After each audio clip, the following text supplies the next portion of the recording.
Iya, Kang. Tadi malam kami diganggu sama kuntilanak. Tutur Jojo. Mendengar itu, Kang Agus langsung menatap Jojo dengan serius. Ah, yang bener kamu, Jo. Iya, Kang. Kalau Akang nggak percaya, tanya sama Kang Dani.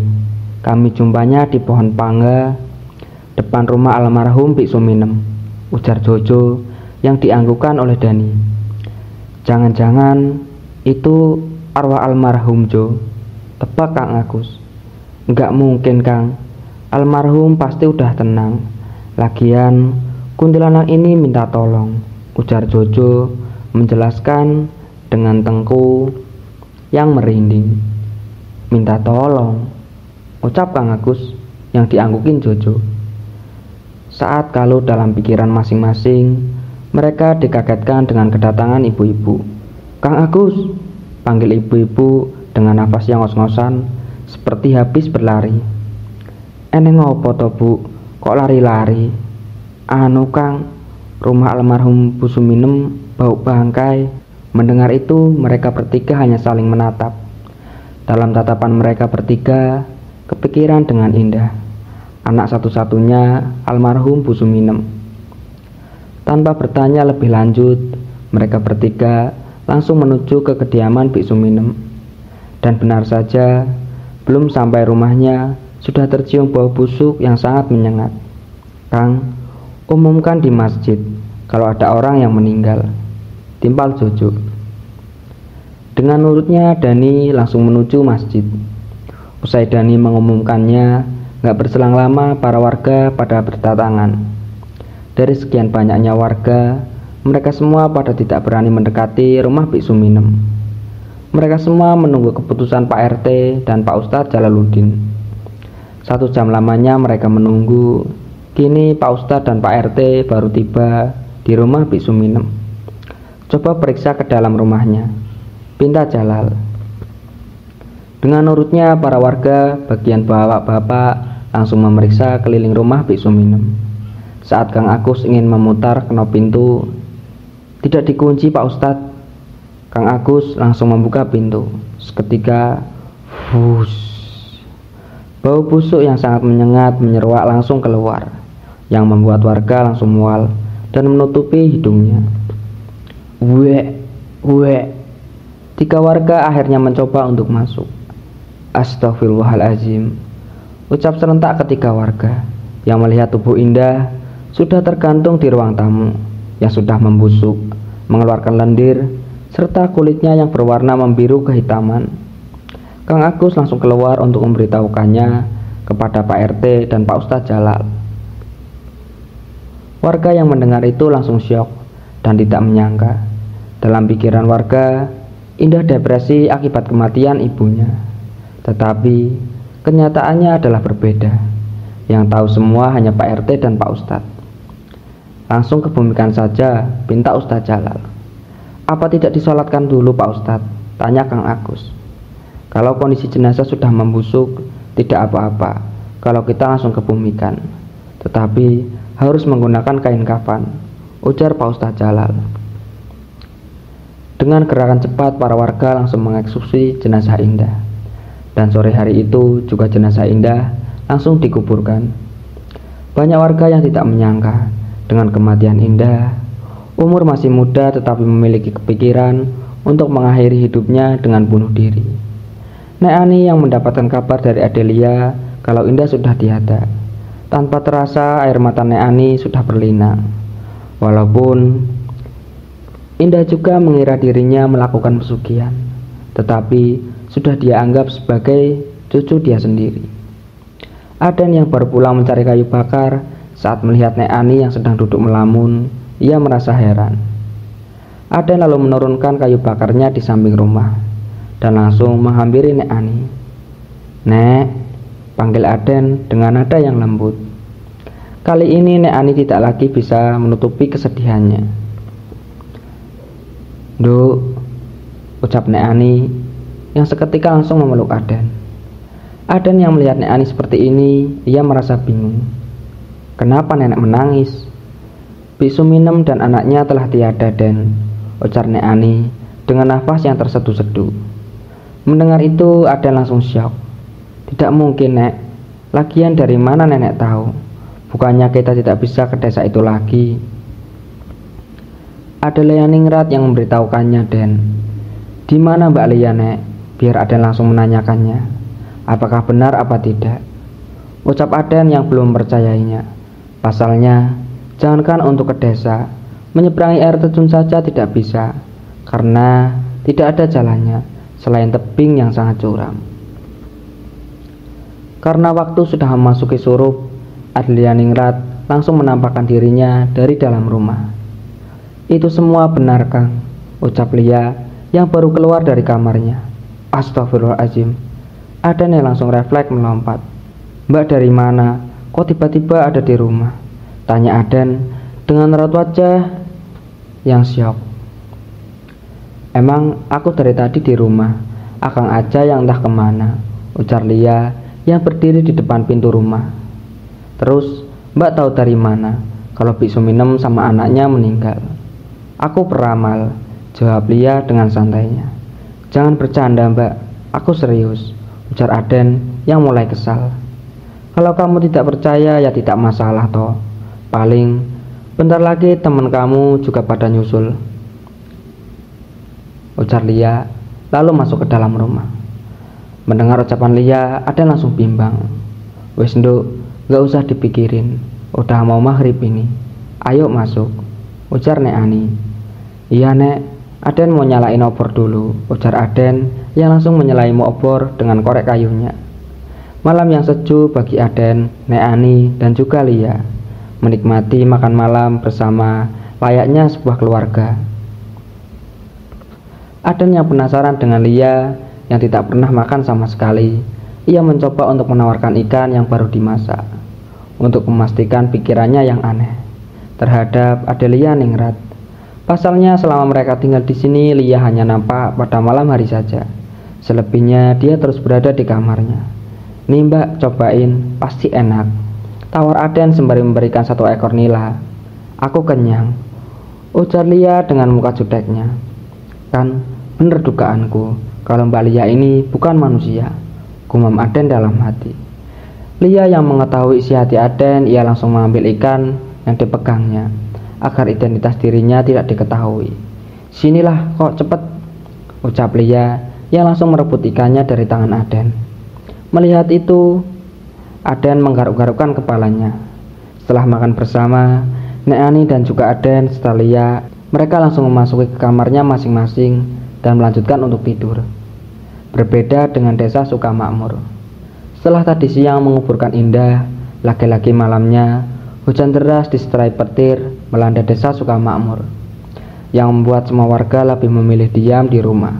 Padahal baru saja memasuki jam 8 malam. Padahal dibalik semua itu merupakan ulah Jalal agar tidak ketahuan saat ia menjalankan aksinya untuk mengambil tali pocong perawan yang Indah miliki. Di dalam gelapnya malam disertai petir, Jalal langsung mengeluarkan motornya dan langsung menuju kuburan. Sedangkan cangkulnya sudah ia letakkan di gudang penyimpanan barang-barang yang berada di kuburan, dari keranda serta alat pemakaman lainnya. Sampainya di kuburan, Jalal berjalan dengan santainya menuju kuburan Indah. Kuburan yang memiliki seluas lapangan sepak bola yang ditumbuhi beberapa pohon kamboja serta pohon beringin yang sangat besar dan sudah berumur ratusan tahun. Bagi siapapun yang memasuki halaman kuburan sudah dipastikan merinding, tetapi tidak dengan Jalal. Bagi dirinya, kuburan desa Sukamakmur yang berjarak 5 km dari perumahan penduduk merupakan tempat favorit dia, dan hampir rata-rata mayat di kuburan itu tidak ada akibat ulah dia. Sampainya di depan kuburan Indah, Jalal tersenyum miring. Setelah itu, mulutnya komat-komit. Gak berserang lama, tiba-tiba 5 pocong sudah mengelilingi kuburan Indah. Melihat pasukannya sudah menjaga dirinya, ia langsung menggali kuburan Indah. Walaupun derasnya hujan disertai petir, tidak dihiraukan sama Jalal. 1 jam lamanya menggali, akhirnya Jalal telah berhasil mengambil tali pocong perawan milik Indah. Sebelum pergi, Jalal membereskan kembali kuburannya. Setelah semuanya beres, Jalal langsung kembali ke rumahnya. Sampainya di rumah Jalal, lagi-lagi Dadang dan Nanang dibuat heran dengan tingkah majikannya. "Bang, kamu apa nggak curiga melihat Pak Jalal asal hujan selalu keluar dan pulang-pulang selalu berlumpur?" bisik Nanang sembari memperhatikan Jalal yang berjalan memasuki rumahnya. "Wes Tonang, biarkan saja. Yang penting kita kerja," tutur Dadang. Sedangkan Jalal sudah berada di ruangan ritualnya. Diletakkannya tali pocong indah di salah satu genu yang terbuat dari tanah liat yang sudah terukir dengan aksara Jawa kuno. Lalu Jalal duduk bersila sembari mulutnya komat-komit. Gak berselang lama, sosok indah yang berwujud kuntilanak sudah berada di hadapan Jalal dengan tatapan yang kosong serta mata yang berwarna hitam. Lalu Jalal mencoba menyuruh Indah meneror rumah warga. Dengan urutnya, Indah langsung menghilang dari hadapan Jalal. Jojo yang kebangun tengah malam karena kebelet kencing akibat udara yang dingin memasuki kamarnya. Dengan malesnya, Jojo langsung menuju kamar mandi yang berada di halaman belakang rumah. Hampir rata-rata warga desa Sukamakmur lebih memilih membangun kamar mandi di luar rumah agar bau yang berasal dari kamar mandi tidak masuk ke ruang tamu. Pasalnya, rumah para warga zaman dulu kebanyakan berukuran sederhana, seperti memiliki 2 kamar dan 1 ruang tamu yang bercampur dengan ruang makan. Lagian desa Sukamakmur memiliki sungai yang mengalir dari air terjun dengan jarak 4 km dari pusat desa, dan para warga memanfaatkan air sungai yang jernih untuk kebutuhan sehari-hari. Saat Jojo menutup pintu kamar mandi, tiba-tiba hembusan angin beserta bau bunga melati menusuk hidung Jojo yang membuat dirinya langsung mendelikan mata. "Ada yang gak beres ini," ucap Jojo yang memiliki feeling yang sangat kuat. Lalu Jojo berusaha untuk mengeluarkan air kencingnya, tetapi tidak kunjung keluar. "Ayolah woi, tadi kau ingin keluar." "Tetapi kenapa sampai ini gak jadi?" gumam Jojo kepada Joninya yang mengkerut. "Hi hi hi hi hi." Seketika Jojo mematung, dan tanpa ia sadari, ternyata dirinya sudah terkencing-kencing. "Hi hi hi hi." Kuntilanak yang menampakkan kepalanya di atas pintu kamar mandi. "Ah!" teriak Jojo yang langsung berlari masuk ke dalam rumahnya. Brak! Saking takutnya, pintu belakang langsung ditabrak Jojo dan ia langsung menaiki tempat tidurnya. Mendengar suara pintu seperti didobrak, Pak Wawan dan Bu Iin langsung kebangun dan keluar dari kamarnya. Saat memasuki kamar Jojo, ternyata Jojo sudah menggulung dirinya menggunakan kain jari. Melihat Jojo seperti itu, Pak Wawan langsung menarik-narik jari. "Ah, kuntilanak!" teriak Jojo dengan tubuh yang tercengking, sembari menutupi kepalanya dengan bantal. Pak! Pak Wawan yang menablek pantat Jojo.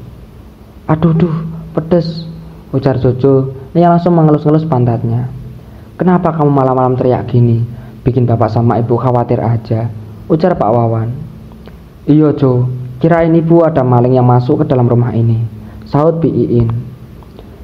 "Yang benernya ada kuntilanak Pak, Bu. Kalau maling Jojo hajar, tapi kalau kuntilanak ya wassalam, Jojo gak berani," ujar Jojo dengan detak jantung yang masih tidak teratur.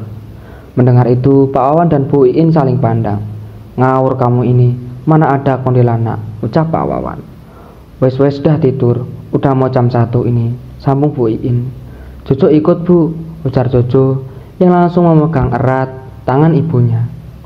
"Badan aja besar tapi nyali ciut," celutuk Pak Wawan. "Jojo doain bapak jumpa sama kuntilanak yang lebih serem," ujar Jojo. "Udah loh, apa nggak mau tidur kalian berdua ini?" ngomel Bu Iin. Dengan urutnya, Jojo dan Pak Wawan langsung masuk ke dalam kamar. Keesokan paginya, para warga dihebohkan dengan teror kuntilanak yang mereka alami tadi malam. Pak RT yang melihat para warga pagi-pagi pada ngumpul di pos ronda, ia merasa heran, gak biasa-biasanya. Karena dirinya sebagai RT, ia harus memperhatikan keadaan warganya.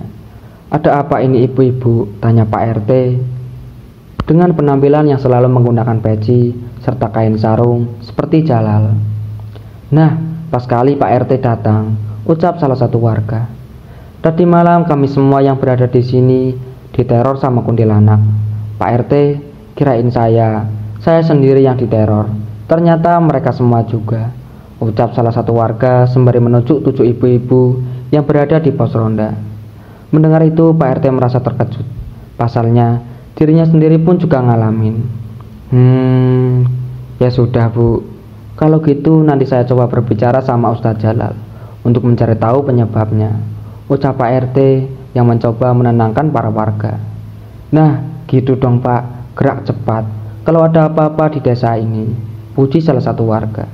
Ya udah Bu, kalau begitu saya permisi dulu, ujar Pak RT lalu menaiki motornya untuk menuju ke rumah Jalal. Sampainya di rumah Pak Jalal, Ustazah Lela yang lagi menyiram bunga merasa heran saat melihat Pak RT pagi-pagi sudah bertamu ke rumahnya. Loh Pak RT, masuk Pak, masuk, tawar Ustazah Lela yang langsung meletakkan selang airnya. Dengan senyuman manis, Pak RT langsung masuk ke rumah Pak Jalal. Mau minum apa Pak RT? Tawar Ustazah Lela. Kopi saja Ustazah, ujar Pak RT. Gak berselang lama Jalal turun dari kamarnya. Tumben-tumbenan pagi-pagi udah kemari Pak RT, tanya Jalal sembari duduk di sofanya. Ada yang perlu kutanyakan, ucap Pak RT dengan mata yang melotot. Jalal yang melihat muka Pak RT mendadak berubah, ia merasa bingung. Diminum dulu Pak RT, tawar Ustazah Lela yang sudah membawakan 2 gelas kopi. Saat Ustazah Lela ingin duduk lagi-lagi, Jalal mencegahnya. Ibu ke kamar aja toh Bu, Bapak ada bisnis sama Pak RT. Kenapa sih toh Pak?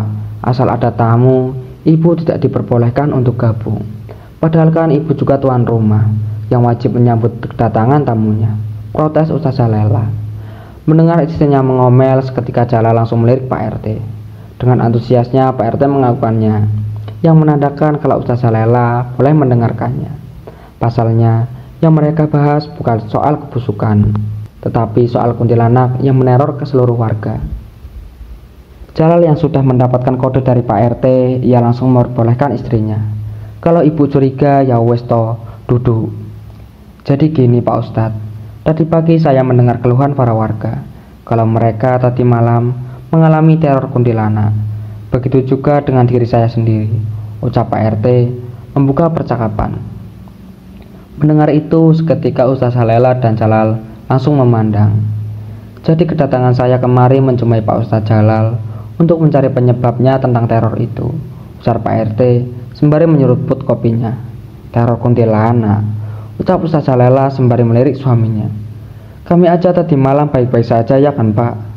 Mungkin karena rumah ini milik seorang ustadz, jadi kuntilanak itu tidak berani meneror rumah ustazah, sahut Pak RT. Sedangkan dalam pikiran Jalal, ia tidak menyangka kalau Indah meneror seluruh warga. Ya wes Pak RT, nanti malam coba kita lihat apakah benar apa tidak, ujar Pak Ustadz Jalal. Ya wes Pak Ustadz, kalau gitu saya permisi dulu. Assalamualaikum, ucap Pak RT. Waalaikumsalam, seru serentak Pak Ustadz Jalal dan juga istrinya. Malam harinya selesai sholat isya, seluruh warga suka makmur, bagian bapak-bapak serta anak muda mengadakan ronda bersama. Berbeda dengan Jalal, malam ini ia memiliki rencana bersama Indah untuk meneror para warga desa lagi. Kini sudah ada 30 warga desa Sukamakmur yang berkumpul di pos ronda, dan Pak RT langsung memberikan arahan. Langsung saja buat bapak-bapaknya, kita bagi menjadi 5 titik, dan setiap kelompok memiliki 6 orang, terutama di dekat hutan pinus atau gapura desa. Yang kedua ujung desa dekat dengan sungai. Yang ketiga tepat di rumah Nek Ani dulu, dan yang keempat dan juga 5 kita keliling. Gimana? Setuju? Usul Pak RT. Tempatnya serem-serem kali Pak RT, usul salah satu warga. Ya mau gimana lagi Pak, daripada kita nanti diteror sampai selamanya. Apakah Bapak mau? Ujar Pak RT. Mendengar ucapan Pak RT, semua warga menjadi diam, dan mereka langsung menuju ke arah titik yang sudah ditentukan. Malam yang panjang bagi para warga untuk mencari tahu sosok di balik kuntilanak yang meneror mereka. Kini rombongan Jojo, Dani, dan Pak Wawan serta warga lainnya, mereka mendapati titik di dekat hutan pinus. Belum sempat mereka semua duduk, tiba-tiba ada angin yang menerpa wajah mereka berenam, dibarengi dengan baunya bunga melati. Glek. Seketika Jojo langsung terhenti Saat ia mengenali aroma yang terbawa angin, perlahan-lahan Jojo langsung mendekati bapaknya. "Apa sih, Jo?" ucap Pak Wawan sembari menautkan alisnya. "Bau ini sama persis seperti di kamar mandi, Pak," ujar Jojo yang sudah memegang erat lengan bapaknya. "Ngawur kamu ini, mana mungkin jam segini." Serak, serak. Ucapan Pak Wawan terhenti saat mendengar suara dari balik semak-semak yang ditanami pohon pisang. Seketika mereka semua langsung menyenterai tempat tersebut. Hush. Tiba-tiba hembusan angin beserta bau melati menerpa dari arah belakang. "Jangan melihat," cegah Jojo yang sudah tahu kalau kuntilanaknya sudah datang di belakang mereka semua. Begitu juga dengan Pak Wawan dan juga Dani yang tiba-tiba merasakan merinding di tenggungnya. 1, 2, hihihihi. Lari, ucap serentak mereka semua. Seketika Jojo langsung menggendong bapaknya yang langsing untuk berlari. Baru sampai di tengah jalan, tiba-tiba salah satu warga berhenti. Stop, ucap salah satu warga sembari menyentari ke arah atas salah satu pohon kapuk yang berada di pinggir jalan. "Itu pocong, Wak," ujar Jojo yang melihat ke atas pohon kapuk. Ternyata sudah ada sosok pocong yang tingginya mengimbangi pohon tersebut sekitar 7 meter. Mendengar ucapan Jojo, seketika mereka semua langsung mematung. "Baca ayat kursi, Jo," timbal Pak Wawan. Dengan antusiasnya mereka semua langsung membacakan ayat kursi sembari menutup mata. Dan kebetulan rombongan Pak RT lagi keliling, mendapati rombongan Pak Wawan yang lagi berdiri mematung di tengah-tengah jalan. "Ngapain mereka di sana, Pak RT?" tanya salah satu warga sembari menyadari rombongan Pak Wawan. Pak RT hanya menggelengkan kepalanya. Karena penasaran, rombongan Pak RT langsung menghampirinya. "Ngapain di sini, Pak Wawan?" tanya Pak RT. Mendengar suara orang dari arah belakang, rombongan Pak Wawan langsung membuka matanya.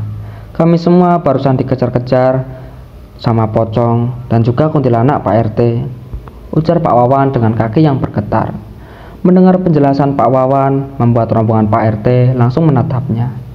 "Ah, yang bener, Pak, masih jam berapa ini?" ucap salah satu warga yang gak percaya dengan omongan Pak Wawan.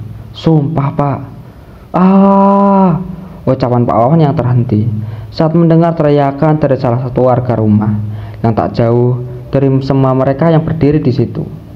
Mendengar itu, rombongan Pak RT langsung bergegas menuju sumber suara. Sampainya di salah satu rumah warga yang berteriak. "Bukannya ini rumah Bu Wiwit?" ujar Jojo yang mengenali rumahnya. "Sepertinya suaranya berasal dari rumahnya," sambung Dani. Tolong." Dan benar saja, seketika rombongan Pak RT langsung menuju rumah Bu Wiwit. Buka, Bu, pintunya buka," ucap Pak Wawan. Tetapi tidak ada sautan dari dalam. Seluruh warga langsung melirik ke arah Pak RT untuk mendobraknya. Pak RT yang mengetahui kode dari para warga, ia hanya mengangguk. Brak, brak. 2 kali dobrak langsung terbuka dan mereka langsung masuk ke dalam rumah. Seketika terlihatlah sosok Indah yang lagi mencekik anak gadis Bu Wiwit yang bernama Lisa, temannya Indah dulu bermain.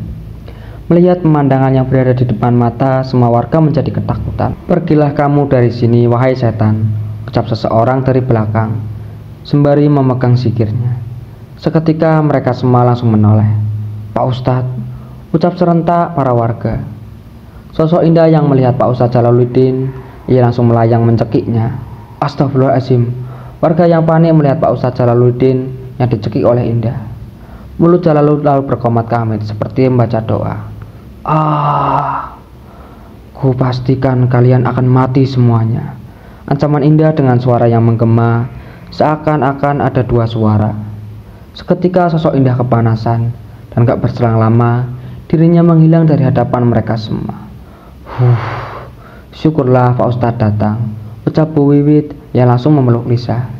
Sedangkan Lisa masih syok, semua badannya bergetar dan ia langsung mengalami demam tinggi. Jalal yang melihat kondisi Lisa sangat pucat, ia langsung mendekatinya. Jalal lalu memegang kening Lisa sembari mulutnya komat kamit. Seketika Lisa langsung tenang. Para warga yang melihat kemampuan Jalal yang dapat mengusir sosok kuntilanak, ditambah lagi dapat mengobati Lisa. Mereka semua langsung mengaguminya. Padahal mereka semua tidak mengetahui kalau ini merupakan rencana Jalal yang mengendalikan arwah Indah. Usai urusan Bowie sudah selesai, para warga langsung kembali ke pos ronda. Padahal masih jam 9 Pak RT, tapi mereka sudah pada meneror para warga. Ucap salah satu warga sembari berjalan santai. Iya Pak, tapi kok desa kita tiba-tiba menjadi serem, saut Pak Wawan. Itu arwah Indah yang lagi mencari temannya untuk ikut bersamanya, timpal Ustadz Jalal tiba-tiba. Mendengar itu, para warga langsung menatap Pak Ustadz Jalal. Pak Ustadz ini kadang suka nakut-nakutin, saut salah satu warga. Benar bapak-bapak, apa kalian lupa kalau Indah itu meninggalnya di hari Sabtu? Ujar Jalal. Apa hubungannya kematian Indah sama hari Sabtu Pak Ustadz? Saut Jojo sembari menautkan alisnya. Orang dulu percaya kalau meninggal pada hari Sabtu, arwahnya bakalan mencari teman untuk ikut bersamanya, dan itu bakalan terjadi dalam waktu seminggu. Begitu juga dengan kacang panjang. Apabila ada dari anggota keluarga yang meninggal atau saudara, jangan coba-coba untuk menyayurnya sebelum kematiannya 40 hari. Kalau ada yang melanggarnya, maka salah satu dari anggota keluarga besar mereka ikut bersama yang meninggal, istilahnya menjalar. Tetapi itu semua tergantung kepercayaannya masing-masing, sambung Ustadz Jalal. Mendengar penjelasan dari Ustadz Jalal, mereka semua merasa merinding. Jadi arwah Indah bakalan terus mencari korban jiwa dong. Pak Ustadz, timpal Pak Wawan. Sepertinya begitu, tapi ya kita nggak tahu juga. Semua sudah ada yang ngatur, ujar Pak Jalal. Pantas saja ia langsung mencekik Lisa. Orang Lisa dulunya teman Indah masa kecil, saut Jojo. Shh, udah diem. Nanti kalian didatangi oleh sosok kuntilanak tadi, mau? Hah? Ujar Pak RT. Seketika mereka semua langsung terdiam. Sampainya di pos ronda, ternyata semua warga sudah berkumpul. Karena waktu sudah menunjukkan pukul 3 pagi, para warga satu persatu mulai pada pulang. Keesokan harinya keadaan desa kembali aman tentram, tidak ada gangguan dari sosok Indah. Tetapi itu nggak berselang lama. Bertepatan dengan malam Jumat Kliwon, Jalal mulai mencari tumbalnya dengan mengendalikan arwah Indah. Karena Indah kemarin memilih Lisa untuk ikut dengannya, Jalal langsung menargetkan Lisa untuk tumbal malam ini. Setelah selesai Isya dan istrinya sudah dipastikan tidur, Jalal langsung menuju ruang ritualnya. Ia langsung melakukan ritual untuk memanggil Indah. Gak berselang lama, sosok arwah Indah yang berwujud kuntilanak sudah berada di hadapan Jalal dengan penampilan kain kafan yang dipenuhi dengan lumpur serta rambutnya yang terurai panjang hingga ujung kaki. Ditambah lagi dengan matanya yang seluruhnya memutih. Bagi siapa saja yang melihat, pasti akan merinding. Begitu juga dengan 3 sosok pocong dengan wajah kosong yang tak luput ikut membantu Jalal untuk menjalankan aksinya. Malam ini kamu cukup meneror Lisa, anaknya Bu Wiwit, yang kemarin kamu cekik, pinta Jalal terhadap Indah. Sedangkan kalian bertiga cukup mengambil darahnya, lalu kalian berikan kepada Ki Ageng, pinta Jalal terhadap ketiga pocongnya. Dengan nurutnya mereka langsung menjalankan aksinya. Bertepatan dengan jam 12 malam, tiba-tiba hujan turun dengan derasnya, disertai petir. Bagi seluruh warga desa Sukamakmur tidak merasa curiga dengan cuaca yang tiba-tiba saja hujan. Pikiran mereka ini merupakan hujan alami, tetapi nyatanya tidak. Semua ini ulah Jalal yang memiliki dukun yang sakti dan serba bisa. Cetar. Tiba-tiba saja di kediaman Bu Wiwit mati lampu. Cetar. Lagi-lagi petir menggelegar dengan hebatnya, yang membuat Bu Wiwit dan suaminya Pak Aan kebangun dari tidurnya. Pak, cariin lilin sekalian senter, pinta Bu Wiwit. Iya Bu, sebentar. Pak Aan langsung keluar dari kamarnya, sembari merabah laci. Mereka belum menyadari kalau rumah mereka sendiri yang mengalami mati lampu. Sedangkan di kamar Lisa, dirinya seperti ketindihan. Ingin berteriak tetapi tidak bisa. Seakan-akan tidak ada suara yang keluar dari mulutnya. Cetar. Seketika terlihatlah ketika sosok pocong yang sudah berdiri di depan kasur Lisa. Melihat itu, mata Lisa melotot dengan hebat. Akhirnya Lisa bisa terlepas dari ketindihannya. Ia langsung beralih keluar dari kamarnya. Astagfirullahaladzim, kamu kenapa Lisa? Tanya Pak Aan yang langsung menyendari anaknya. Pocong, tolong!" teriak Lisa yang melihat bapaknya adalah pocong, padahal bukan. Pandangan Lisa kali ini sudah dinodai. Apabila ia melihat manusia, dalam pandangannya manusia itu sosok pocong. Lisa langsung berlari keluar dari rumahnya melalui pintu belakang. Pak Aan yang melihat keanehan dari anaknya, ia langsung mengikutinya. "Lisa, Lisa!" panggil Pak Aan sembari berlari dalam gelapnya malam. Ditambah lagi dengan hujan yang deras disertai petir. Sedangkan Lisa, ia tidak mendengar panggilan bapaknya. Dalam gelapnya malam, dirinya terus berlari tanpa arah, dan ia pun tidak memperdulikan kakinya yang sakit. Akibat semak-semak yang dipenuhi duri, ia lewati tanpa menggunakan sandal. "Tolong, tolong!" teriak Lisa yang terus berlari sembari sesekali melihat ke belakang. Lisa yang semakin ketakutan saat mendapati sosok pocong yang terus mengejar dirinya. Padahal yang mengejar dia adalah bapaknya sendiri. "Tunggu Lisa, tunggu!" teriak Pak Aan yang sudah mulai kelelahan. Kini pundak Lisa sudah tidak terlihat oleh Pak Aan. Hihihihihi. Sosok indah yang melayang mengikuti Lisa. Pergi kalian, pergi!" Lisa yang terus berlari ketakutan dengan detak jantung yang tak beraturan, serta keringat yang terus-menerus bercucuran. Teriak Lisa saat melihat sosok pocong sudah berada di hadapannya.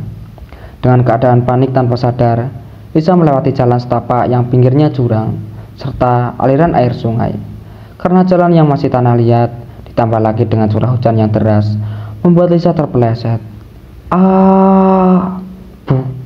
Bu. Tubuh Indah yang terguling ke dasar jurang, melihat tumbalnya telah berhasil. Ketika sosok pocong langsung mengambil darah Lisa. Seketika hujan yang tadinya deras kini mulai gerimis.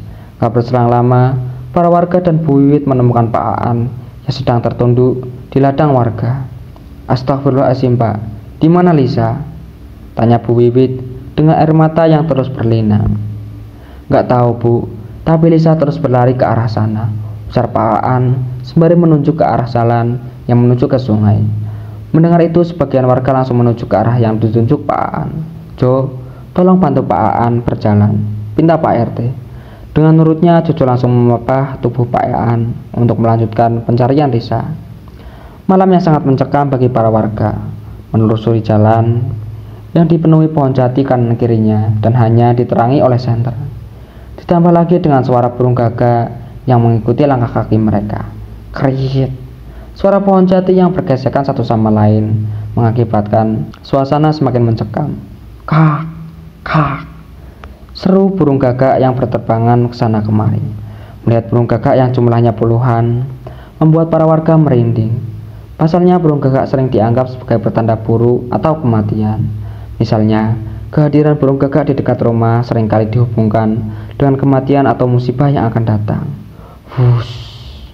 Hembusan angin yang menerpa seluruh wajah para warga. Astagfirullahaladzim, kenapa malam ini hawanya sangat berbeda? Ucap salah satu warga sembari memperhatikan sekitarnya. Saat sampai di ujung jalan pohon jati, para warga belum juga menemukan Lisa. Tidak mungkin Lisa kecebur ke sungai Pak RT, ujar Pak Wawan sembari menyentari ke arah sungai yang berada di bawah. Coba dicari sekitar sini, Bapak, pinta Pak RT. Para warga langsung berpencar menyadari tempat tersebut.